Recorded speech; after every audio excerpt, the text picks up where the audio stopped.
no dia 16 de março deste ano, tivemos uma manifestação do ex-presidente Jair Messias Bolsonaro, que foi um fracasso em mensagens políticas. A oposição está com medo de falar as verdades para evitar a prisão ou a perda de mandatos.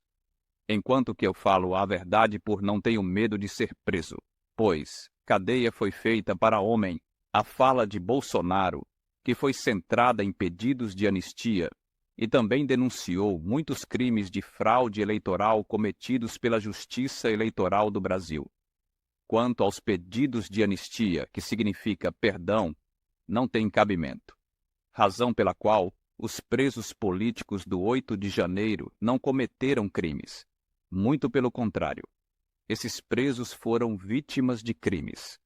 Estavam em manifestação pacífica na esplanada dos ministérios, momento em que helicópteros lançaram bombas de gás no público, que foram forçados a entrarem nos palácios, inclusive a convite dos seguranças, para se protegerem.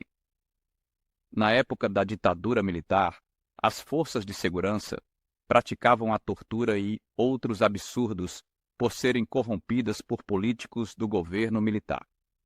Na Comissão da Verdade, para apurar os crimes de tortura, não se podia falar em corrupção como causa das torturas e de prisões ilegais.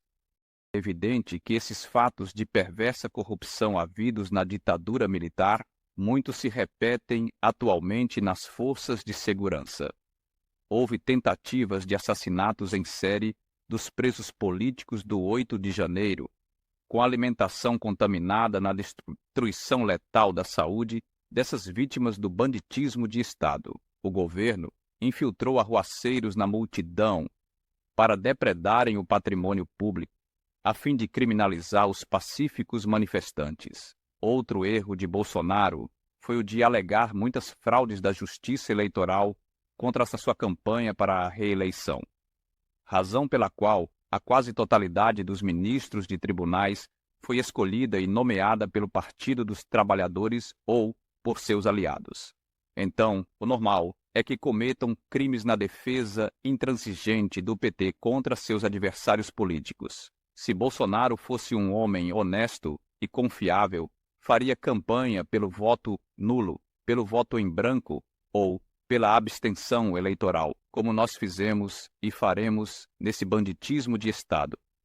Como foi eleito e quer se reeleger nesse sistema político corrompido, se levanta a forte suspeita de que ele foi eleito por ter subornado a Justiça Eleitoral e agora quer repetir essa mesma corrupção para se reeleger.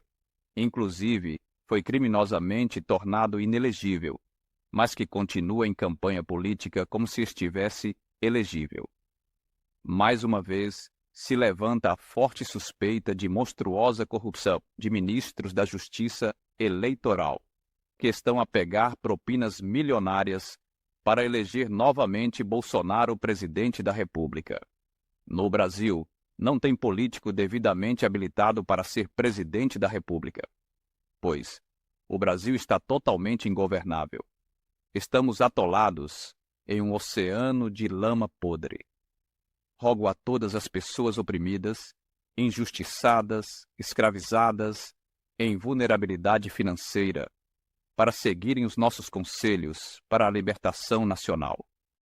A Declaração de Independência assinada pela austríaca, a Sua Majestade em Corrupção, a Rainha da Roubalheira, Maria Leopoldina, em 2 de setembro de 1822, que foi a base para a grande corrupção. Com essa suposta independência, a monarquia portuguesa embolsou bem mais de 2 milhões de libras. Em Portugal não existe nenhuma obra pública originária desse dinheiro.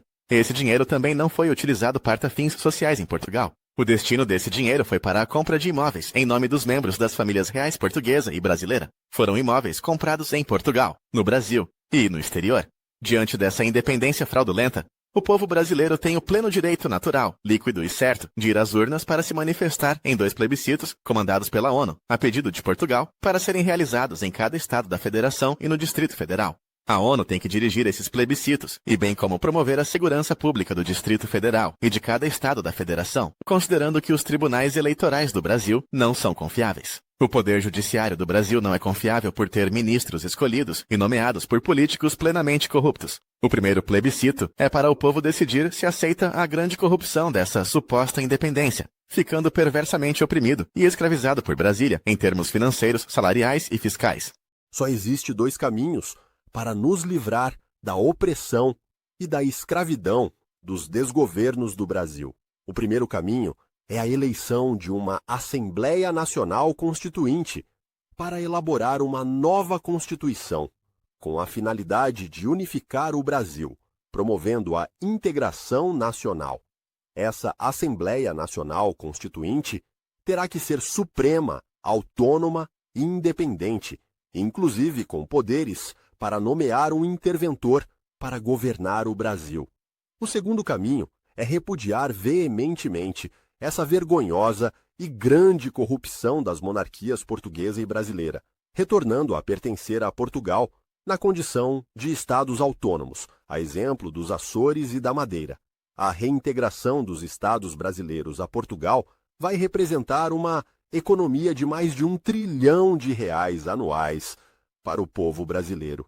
O Brasil é um país bem mais rico que Portugal, com uma grande riqueza apenas para poucos desfrutarem, enquanto que a maioria vive na penúria financeira com salário de fome. Lamentavelmente, o Brasil possui um sistema jurídico que é um lixo podre de políticos corruptos para bandidos e pelos bandidos. O resultado é que o Brasil possui uma das maiores desigualdades sociais do mundo, ocupando a 87ª posição em desenvolvimento humano nos rankings de 191 países. Portugal possui um excelente sistema jurídico. O segundo plebiscito se destina aos estados brasileiros contrários a essa independência fraudulenta, para que o povo decida se continua pertencendo a Portugal ou se estabeleça como estado independente e soberano, ou se protege como território autônomo ou mesmo estado integrante a um país de ótimo índice de desenvolvimento humano. Nesse caso, temos como exemplos o Alasca dos Estados Unidos, a Guiana Francesa, a Polinésia Francesa, a Groenlândia, Andorra, Kaliningrado da Rússia e Hong Kong na China. Apelamos à população brasileira honesta, injustiçada, sofrida, trabalhadora, para escrever às altas autoridades portuguesas para providenciarem a competente ação na ONU para a escolha popular em plebiscitos no Brasil.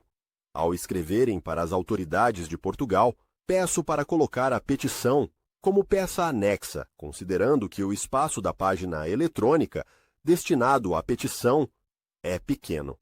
Esses plebiscitos no Brasil representam a única solução para nos livrarmos dos perversos ladrões golpistas dos cofres públicos, para que certamente tenhamos a verdadeira segurança pública, com melhores condições e ótimas qualidades de vida.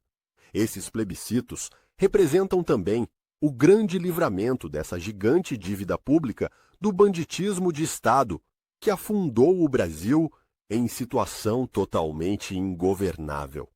Querido e nobre povo, nação valente e imortal, levantai também o nosso esplendor e nos guia para a vitória. As nossas canetas são as nossas armas sobre a terra e sobre o mar. Pela pátria lutar contra os canhões da corrupção, marchar, marchar. Desfralda a nossa invicta bandeira à luz viva do nosso céu, que com o nosso braço vencedor não vamos perecer.